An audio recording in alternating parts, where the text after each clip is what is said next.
Hi viewers, welcome to our channel.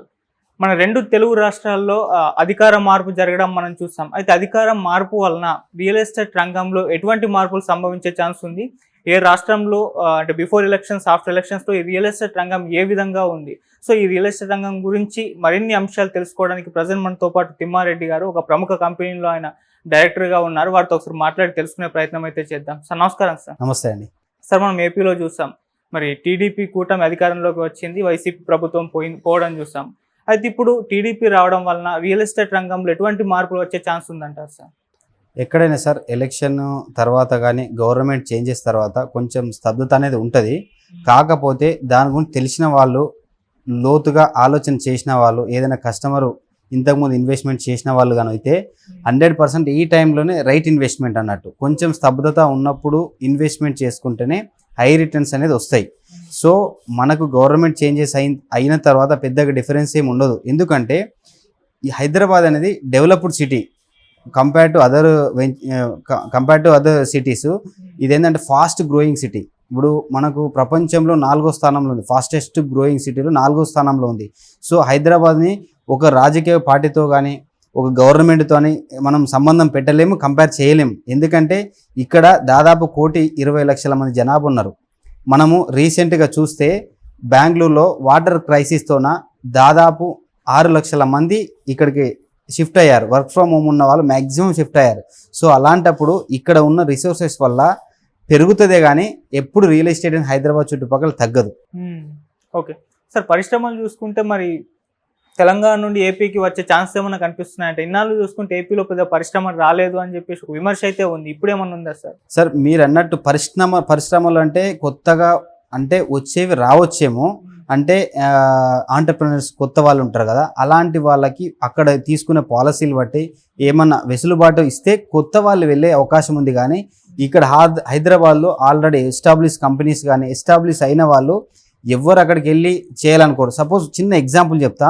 Okay, మనం present ఇప్పుడు చూస్తే కూడా ఆంధ్రప్రదేశ్ నుంచి ఇక్కడ వచ్చి సెటిల్ అయిన వాళ్ళు జస్ట్ 5 years 3 years బ్యాక్ వచ్చి సెటిల్ అయిన వాళ్ళు కూడా రిటర్న్గా వెళ్దామని అనుకోవడం లేదు.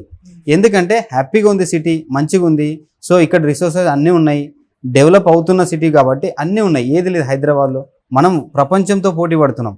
సో వెళ్ళాలనుకున్న వాళ్ళు ఏదైనా న్యూ ఆంటర్ప్రినర్కి మంచి అవకాశం వస్తే వెళ్ళే అవకాశం ఉందే తప్ప ఎస్టాబ్లిష్ కంపెనీలు కానీ అంతెందుకు, అసలు ఎస్టాబ్లిష్ అయిన వాళ్ళు పర్సనే వెళ్ళడం లేదు.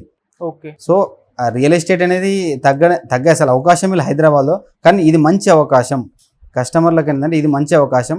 ఎటువైపు పెడితే మంచిగా ఆలోచించుకొని ఇన్వెస్ట్మెంట్ చేస్తే మాత్రం హైదరాబాద్ బ్రైట్ ఫ్యూచర్ ఉంటుంది. ఓకే సార్, ఇప్పుడు ఏపీలో చూసుకుంటే వైసీపీ ప్రభుత్వం ఉన్నప్పుడు రియల్ ఎస్టేట్ రంగం ఎలా ఉండేది? ఇప్పుడు అధికార మార్పు జరిగిందా? ఇప్పుడు ఏ విధంగా ఉంటుంది కంపేర్ చేస్తే ఎలక్షన్స్ బిఫోర్, ఎలక్షన్ ఆఫ్టర్? ఆంధ్రప్రదేశ్తో మనం కంపేర్ చేసుకోలేము. ఎందుకంటే అబ్సల్యూట్లీ మనం ఇండియాలో ఫోర్త్ ప్లేస్ అలా ఉన్నాం హైదరాబాద్. సో అంతకుముందు మాట్లాడుకుంటే వైసీపీ ప్రభుత్వంలో గొప్పగా రియల్ ఎస్టేట్ డెవలప్ అయింది. సో అలాంటిది ఒక పెద్ద ఇండస్ట్రీస్ వచ్చినాయి అని చెప్పలేం. సో నెక్స్ట్ ఫర్దర్ కూడా అన్ని వస్తాయా అని కూడా చెప్పలేం. ఎందుకంటే ఏది స్టేబుల్ గవర్నమెంట్ అట్లీస్ట్ ఒక 10 years ఉంటే డెవలప్ అవడానికి ఎక్కువ స్కోప్ ఉంది. వీళ్ళు కూడా మళ్ళీ 5 years తర్వాత వెళ్తే ఇప్పుడు కొన్ని పాలసీలు చేంజ్ అవుతాయి యాజ్ పర్ ది గవర్నమెంట్. కొత్త వాళ్ళు వచ్చిన తర్వాత అవి చేంజ్ చేయడం వల్ల ఇప్పుడు సపోజ్ నాకు తెలిసిన ఒక ఇన్వెస్టర్ ఉన్నాడు. ఫస్ట్ గవర్నమెంట్ ఫామ్ అయినప్పుడు 2014లో ఒక 5 CR అక్కడ పెట్టిండు. 5 CR కాస్త 7-8 అయ్యే ఛాన్సెస్ ఉన్నాయని అనుకున్నారు. వితిన్ 1.5 yearలో మొత్తం కొలాప్స్. అక్కడ అమరావతి వితిన్ 1.5 yearలో కొలాప్స్ అయింది. వాళ్ళు ఇప్పుడున్న రైట్ నౌ సిచ్యువేషన్ ఎప్పుడెప్పుడు పెరుగుతుంది. ఇప్పుడు గవర్నమెంట్ చేంజ్ అయింది కదా, అగైన్ చంద్రబాబు నాయుడు గారు వచ్చారు కాబట్టి అగైన్ పెరుగుతుంది. పెరిగిన తర్వాత ఇమీడియట్గా అక్కడి నుంచి వచ్చిన డబ్బులు హైదరాబాద్లో సేఫ్ ఇన్వెస్ట్మెంట్ చేద్దాం అనే ఆలోచనలో చాలామంది ఉన్నారు.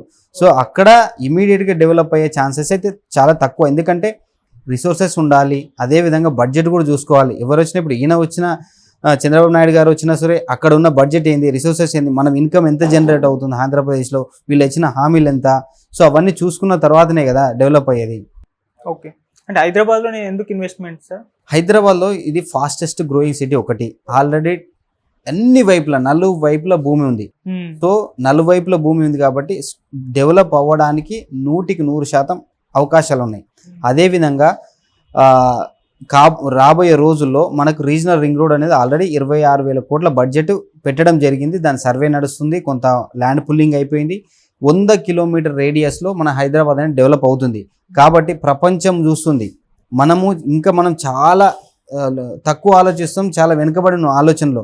ఇప్పుడు నార్త్ ఇండియా వాళ్ళు కొల్లూరు, బానూరు, నానక్రామ్ కూడా ఫైనాన్షియల్ డిస్ట్రిక్ట్ మొత్తం 80 to 90% నార్త్ ఇండియన్స్ ఉన్నారు అక్కడ. మీరు అబ్జర్వ్ చేస్తే డీప్గా ఆలోచన చేయండి.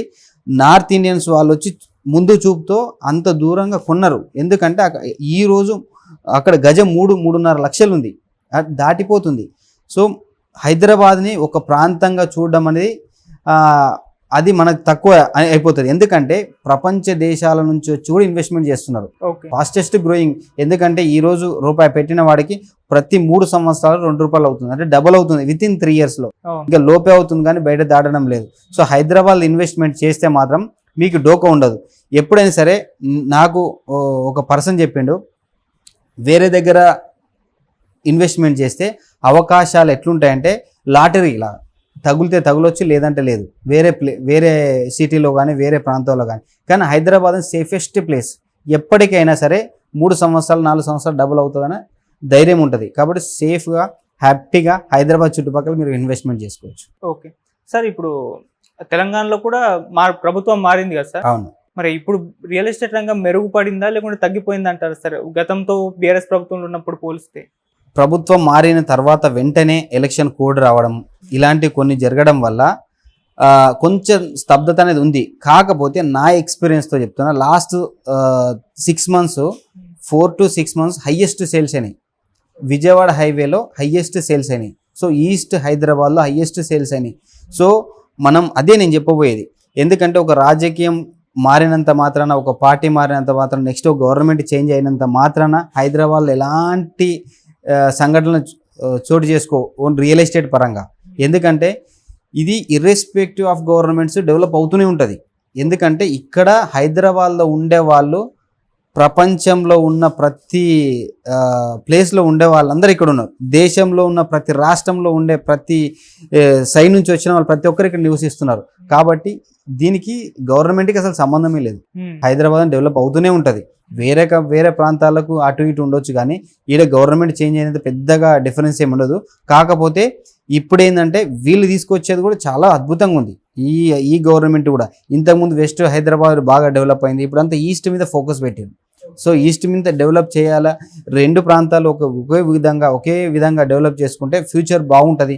రీసెంట్గా కూడా శ్రీధర్ బాబు గారు ఐటీ ఇండస్ట్రీస్ చోటుపల్లి వరకు తీసుకొస్తామని చెప్పి, మెట్రో ఇటు ఎక్స్టెండ్ చేద్దామని చెప్పి ఆలోచన చేస్తున్నారు. కాబట్టి ఈస్ట్ హైదరాబాద్లో పెడితే మీకు డోక్ అనేది ఉండదు. ఓకే సార్, మీరు చెప్పారు ఒక 3-4 months నుంచి బాగా పెరిగిపోయాయని చెప్పారు కదా. అవును. అటువంటి పరిస్థితి ఏపీలో కలగొచ్చు అంటారా సార్? అదే సార్ నేను చెప్పేది.